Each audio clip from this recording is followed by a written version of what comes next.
आज हम बात करेंगे एक ऐसे देश के बारे में जो 4 दशक से लगातार युद्ध झेल रहा। हम बात करेंगे हार्ट ऑफ एशिया की। हम बात करने वाले उस दहशतगर्दी की जिसे तालिबान के नाम से जाना जाता है। जय हिंद, मैं जय चंदीला और आज बात करने वाले हम अफगानिस्तान की और तालिबान के दहशतगर्दों के बारे में। उर्दू में एक शब्द है तालिब जिसका मतलब होता है छात्र, उसी से मिलकर बना है तालिबान जिसका मतलब होता है छात्रों का संगठन। पर ये कोई छात्रों का संगठन नहीं है बल्कि ये दहशतगर्दों का संगठन। जी हाँ, वैसे तो अफगानिस्तान के अंदर ऑफिशियली तालिबान की शुरुआत 1994 में हुई थी, बट इसकी जो नींव रखी गई थी वो आज से करीब 40 साल पहले 1980 में रखी गई थी। उस टाइम आधे से ज्यादा अफगानिस्तान के ऊपर रशिया का कंट्रोल था और उस उसे चलाती थी। अमेरिका नहीं चाहता था कि रूस लंबे टाइम तक अफगानिस्तान के अंदर रहे, उसने तालिबान जैसे दहशतगर्द पैदा करे, उनकी मदद लेनी चाहिए, जिन्हें अमेरिका उस टाइम मुजाहिदीन कहता था। उन्हें हर तरीका की ट्रेनिंग, ऑटोमेटिक हथियार,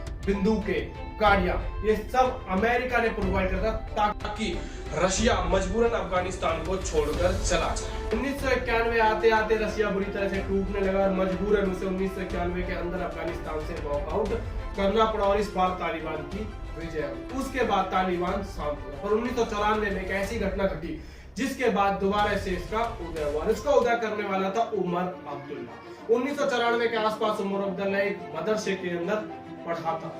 ऐसा माना जाता है कि तालिबान की स्थापना भी उमर अब्दुल्ला ने करी थी और वो एक कट्टर मुजाहिदीन। उससे जाकर दोबारा से तालिबान को उठाने के लिए कुछ लड़ाके उमर अब्दुल्ला से मिले और उससे रिक्वेस्ट करी कि हम दोबारा से अफगानिस्तान में शांति उत्पन्न करेंगे, जबकि ये शांति लोगों के खून से गुजरने वाली थी। जी हाँ, उसके बाद शुरू होती है अफगानिस्तान के अंदर गृह युद्ध। 50 तालिबान लड़ाके ऐसे लड़े मानो उन्होंने कुछ ठान के ही आगे बढ़े। उसके बाद उनके संगठन से लगातार लोग जुड़ते गए और उनके पास 60,000 से ज्यादा लड़ाके हो गए। उसके बाद उन्होंने कांधार और अफगानिस्तान के आधे से ज्यादा हिस्से पर कब्जा। कांधार के अंदर उनके हाथ एक ऐसा खजाना लगा जिसने अफगानिस्तान की तकदीर बदल दी, बल्कि उसके अंदर खून ही खून लिख दिया। रशिया 1991 के अंदर अफगानिस्तान से वॉकआउट कर गया था, पर अपने पीछे छोड़ गया था वो खजाना। जी हाँ, ऐसे ऐसे हथियार जो पूरे ऑटोमेटिकली, बहुत बड़ी बड़ी गाड़ियां, हेलीकॉप्टर और सबसे बड़ा खजाना 5 MiG-21 एयरप्लेन जो तालिबान के हाथ लग गए। तालिबान ने इस खजाने को पाने के बाद पूरे अफगानिस्तान पर हुकूमत कर ली, और इस हुकूमत की उम्र ज्यादा लंबी नहीं थी। 2001 के अंदर 9/11 का एक हमला होता है जो कि अमेरिका के ऊपर किया गया था, और इस हमले के अंदर वर्ल्ड ट्रेड सेंटर के अंदर सीधे के सीधे 3 प्लेन्स को घुसा दिया गया था, जिससे अमेरिका के अंदर 3000 से ज्यादा लोग मारे गए थे और अनगिनत लोग घायल हुए थे। और इस हमले को करने वाला अलकायदा का मुखिया ओसामा बिन लादेन था, जिसको अमेरिका ने अफगानिस्तान के एबटाबाद में मारा। जब अमेरिका को ये बात पता लगी कि इसके पीछे अलकायदा है और उसको सपोर्ट करने वाला तालिबान है, तो मजबूरन 2001 के अंदर अमेरिकन फोर्सेस और आर्मी ने, साथ में नाटो आर्मी ने मिलकर अफगानिस्तान के ऊपर हमला कर दिया और 2002 तक आते आते तालिबान को सत्ता से बेदखल कर दिया। आज से करीब 20 साल पहले जब अमेरिका अफगानिस्तान के अंदर आया था तो वो सिर्फ अपना मकसद पूरा करने आया था और ओसामा बिन लादेन को मारने आया था। आज जब उसका मकसद पूरा हो गया तो वो अफगानिस्तान को उनके लोगों पर और उनकी कमजोर सरकार और ऊपर वाले के भरोसे छोड़कर चला गया। अमेरिका ने अपनी 90% से ज्यादा आर्मी को वापस बुला लिया, जिसके बाद तालिबान दोबारा से मजबूत हुआ है और तालिबान के अंदर करीब 70,000 से ज्यादा लड़ाके हैं जो अब तक करीब अफगानिस्तान के अंदर 193 से ज्यादा जिलों के ऊपर कंट्रोल कर चुके हैं और 130 जिलों के अंदर अभी भी अफगानिस्तान की फोर्सेस और तालिबान लड़ाकों के बीच में लड़ाई चल रही है। कुल 75 ऐसे जिले हैं जिनके ऊपर अफगानिस्तान सरकार का कंट्रोल।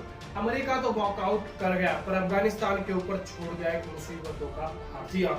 भले ही अफगानिस्तान के पास 3 लाख फोर्सेस है, बट वो 70,000 तालिबान लड़ाकों के आगे कमजोर साबित हो गए। अफगानिस्तान के फोर्सेस के बड़े बड़े जनरल, मैं कहूं यहाँ तक कि उनके छोटे मोटे सैनिक, जनरल सब लगातार अफगानिस्तान को छोड़कर मजबूरन दूसरे देशों में शरण ले रहे, जैसे ईरान, तजाकिस्तान, ऐसे कई देशों में। उसके बावजूद अमेरिकन प्रेसिडेंट का कहना है कि अफगानिस्तान एक ऐसा लड़ाई का क्षेत्र है जहां पर अगर हम लड़े तो जिसका कोई अंत नहीं है। अमेरिकन फोर्सेस ने 20 साल तक अफगानिस्तान की रक्षा करी और अब हक बनता है कि उनकी सरकार अपने लोगों की रक्षा करे। भले ही अमेरिका अपने आप को भी शक्ति कहता है, उसके पास दुनिया की सबसे मजबूत सेनाओं में से एक है, उसका हथियारों का जखीरा दुनिया में सबसे ज्यादा, पर फिर भी अफगानिस्तान के अंदर तालिबान के हाथों उसे हार का सामना ही करना, उसे मजबूरन अफगानिस्तान को उसके भरोसे छोड़कर जाना ही पड़ा। जब से अमेरिका अफगानिस्तान से निकला, तालिबान संगठन वहां पर मजबूत होते जा रहे हैं, जिसकी वजह से हिंदुस्तान को भी कई प्रॉब्लमों का सामना करना पड़ा है। हिंदुस्तान ने अपनी एम्बेसी को भी अफगानिस्तान से एयरलिफ्ट कर लिया और इंडिया बुला लिया है। इंडिया की जो सबसे बड़ी मुश्किल यह है कि पिछले 10 से 12 साल के अंदर इंडियन गवर्नमेंट ने अफगानिस्तान के अंदर करीब करीब $5 बिलियन US डॉलर्स का निवेश करा, जो कि बहुत बड़ा अमाउंट होता है, और 600 करोड़ से ज्यादा US डॉलर्स का इन्वेस्टमेंट वहां पर जारी है। उसके बाद अगर तालिबान वहां पर पूरी तरह सक्रिय हो जाता है, सरकार में आ जाता है, तो इंडियन गवर्नमेंट का ये निवेश खराब चला जाएगा।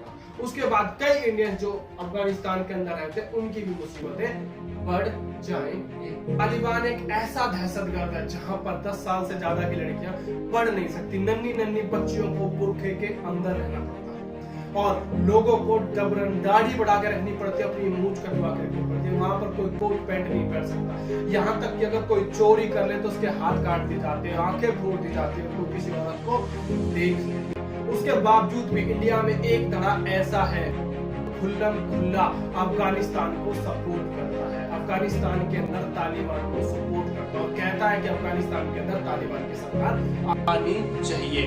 पर अफगानिस्तान के लोग कहते हैं कि हमें ऐसी आजादी चाहिए जो हिंदुस्तान के लोगों के पास, और ये आजादी हमारी सेना की वजह से है। हमें प्राउड होना चाहिए अपने इंडियन आर्मी पर, जो हमारे लिए लड़ते हैं और हमें ऐसे दहशतगर्दों से सुरक्षित रखते हैं, अपनी जान हथेली पर लेकर घूमते हैं सिर्फ और सिर्फ हमारे लिए। पर फिर भी उसके बाद एक धड़ा है कुछ लोग ऐसे जो कहते हैं कि हमें आजादी चाहिए। किससे आजादी चाहिए? जिन्हें आजादी देखनी वो अफगानिस्तान जाए, सीरिया जाए, इराक जाए, और जब उन्हें पता लगेगा कि आजादी क्या चीज होती है। और मैं उन लोगों से भी कहना चाहता हूं जो तालिबान को सपोर्ट करते हैं, जब आप भी कहीं भी तालिबान के खिलाफ को पोस्ट चली जाती है, तो वहां पर ऐसे लोगों की भरमार हो जाती है जो सीधे सीधे तालिबान को सपोर्ट करते हैं और उनकी अच्छाइयां गिनवाते हैं, पर वो भूल जाते हैं कि ये वही तालिबान है जो खड़ा करके हजार लोगों को एक साथ गोलियों से भून देते हैं। ये वही ISI है जो खुले आम लोगों की गर्दनें काटता है। अगर ये वीडियो आपको अच्छी लगी, जिससे आपको नॉलेज मिली, तो प्लीज सब्सक्राइब करें जय चंदीला को और बेल आइकन जरूर दबाएं। साथ ही कमेंट करके बताएं कि जो अफगानिस्तान के अंदर हो रहा है वो सही हो रहा है या गलत हो रहा है। तो जय हिंद, जय भारत।